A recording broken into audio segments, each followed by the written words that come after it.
ओम रूप में जिसे अभिव्यक्त किया जाता है वह परब्रह्म स्वयं में सब प्रकार से पूर्ण है और यह सृष्टि भी स्वयं में पूर्ण है।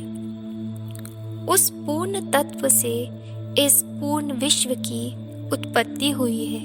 उस पूर्ण में से यह पूर्ण में से पूर्ण निकाल लेने पर भी पूर्ण ही शेष रहने की ऋषि की अनुभूति अनोखी है। वर्तमान विज्ञान भी इस अवधारणा का साक्षात्कार नहीं कर सकता है।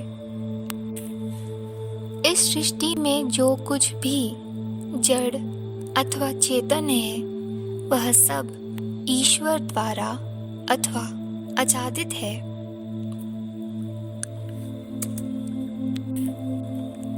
इस सृष्टि में जो कुछ भी जड़ अथवा चेतन है वह सब ईश्वर द्वारा आवृत आच्छादित है। उसी के अधिकार में है। केवल उसके द्वारा उपयोगत छोड़ा गया, सौंपा गया, कहा ही उपभोग करो। अधिक का लालच मत करो, क्योंकि यह धन किसका है, अर्थात किसी व्यक्ति का नहीं, केवल ईश्वर का ही है। यहाँ ईश्वर के अनुशासित इस जगत में कर्म करते हुए 100 वर्ष पूर्ण आयु तक जीने का प्रयास करो। यहाँ ईश्वर के अनुशासित इस जगत में कर्म करते हुए 100 वर्ष पूर्ण आयु तक जीने की कामना करे। इस प्रकार अनुशासित रहने से विकारग्रस्त नहीं करते। विकार मुक्त जीवन के निर्मित यह मार्गदर्शन तुम्हारे लिए है। इसके अतिरिक्त परम कल्याण का और कोई अन्य मार्ग नहीं है। ऋषियों ने जीवन के ऐसे अनुशासन बतलाए हैं जिसका अनुपालन करके मनुष्य लंबी आयु भी पा सकता है और कर्म बंधनों से मुक्त भी हो सकता है।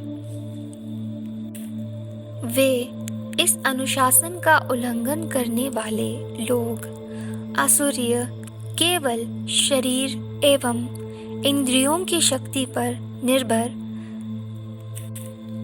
सद्विवेकी की उपेक्षा करने वाले नाम से जाने जाते हैं।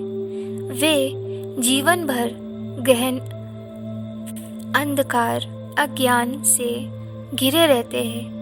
वे आत्मा चेतना के निर्देशों का हनन करने वाले लोग प्रेत रूप में शरीर छूटने पर भी वैसे ही अंधकार युक्त लोगों में जाने जाते हैं। अविचल वह ईश एक ही है जो मन से भी अधिक वेगवान है। वह सबसे पुरातन एवं स्फूर्तिवान है। उसे देवगण देवता अथवा इंद्र समूह प्राप्त नहीं कर पाते। वह स्थिर रहते हुए भी दौड़कर अन्य गतिशीलों में उसके अंतर्गत अनुशासन में रहकर गतिशील वायु आप सृष्टि के मूल घटन को धारण किए रहता है। वर्तमान विज्ञान अभी प्रकाश से अधिक गतिशील तत्वों को खोज ही रहा है। मन की गति का तो माप ही नहीं। वर्तमान विज्ञान अभी प्रकाश से अधिक गतिशील तत्वों को खोज ही रहा है। मन की गति का तो माप ही नहीं किया जा सकता। ऋषियों ने अविचल किंतु मन से भी अधिक गतिमान का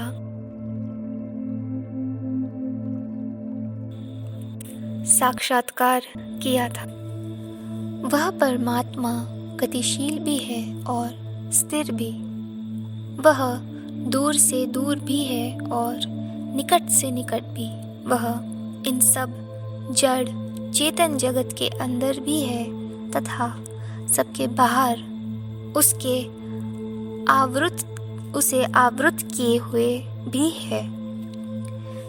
व्यक्ति जब सभी भूतों, जड़, चेतन सृष्टि को इस आत्म तत्व में ही स्थित अनुभव करता है तथा सभी भूतों के अंदर इस आत्म तत्व को समाहित अनुभव करता है, तब वह किसी प्रकार भ्रमित नहीं होता है। जिस स्थिति में व्यक्ति यह मर्म जान लेता है कि यह आत्म तत्व ही समस्त भूतों के रूप में प्रकट हुआ है, तो उस एकत्व की अनुभूति की स्थिति में मोह अथवा शोक कहाँ टिक सकता है।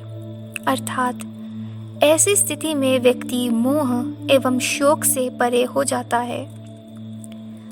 वह परमात्मा सर्वव्यापी है, तेजस्वी है। वह देह रहित, स्तनायु रहित एवं छिद्र, वह शुद्ध और निष्पाप। वह कवि, क्रांतदर्शी, मनीषी, मन पर शासन करने वाला, सर्वजयी और स्वयं ही उत्पन्न होने वाला है। उसे अनादिकाल से ही सबके लिए अर्थों, साधनों की व्यवस्था बनाई है।